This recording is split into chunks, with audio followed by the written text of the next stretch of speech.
और इसको हम पट्टी के सहायता से नापेंगे। एक हमारे पास ये डोरी है, उसकी सहायता से भी नाप सकते हैं। अगर हमें पट्टी नहीं यूज करनी हो तो हम क्या करेंगे, हम एक भुजा को नापेंगे और इसी से हम सारी भुजाओं को नापेंगे।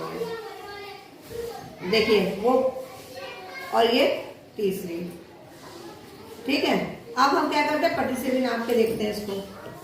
पट्टी में हमने ये एक्स वाई नापेंगे, तो ये हमने रखा यहाँ 0 रखा और ये हमारा आ रहा है 13 सेंटीमीटर, तो यहाँ 13 सेंटीमीटर लिखा हुआ है।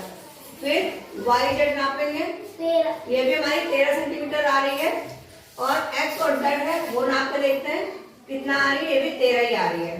तो हमने देखा ये भुजा भी 13 है, ये भुजा भी 13 और ये भुजा भी 13 है। ठीक है, तो इस त्रिभुज की सारी भुजाएं समान है, तो इसको हम कहेंगे समबाहु त्रिभुज, है ना। तो समबाहु का अगर हम संधि विच्छेद करेंगे तो ये होता है सम और बाहु, ये मिला के बनता है समबाहु। और इसकी परिभाषा जान लेते हैं, जिस त्रिभुज की तीनों भुजाओं की लंबाई बराबर होती है उस त्रिभुज को हम समबाहु त्रिभुज कहते हैं।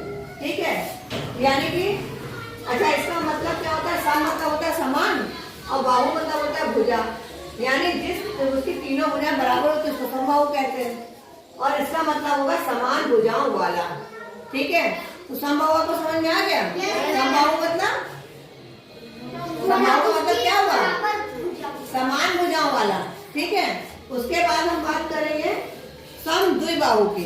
तो ये हमारे पास है, इसको हम जो है बोर्ड पर रख के बनाएंगे और इसके बाद इसको हम नाप के देखते हैं। ठीक है, तो हम इसको ये वाला ये यहाँ रख के नापेंगे और उसके बाद जो है तुम्हें बताते हैं।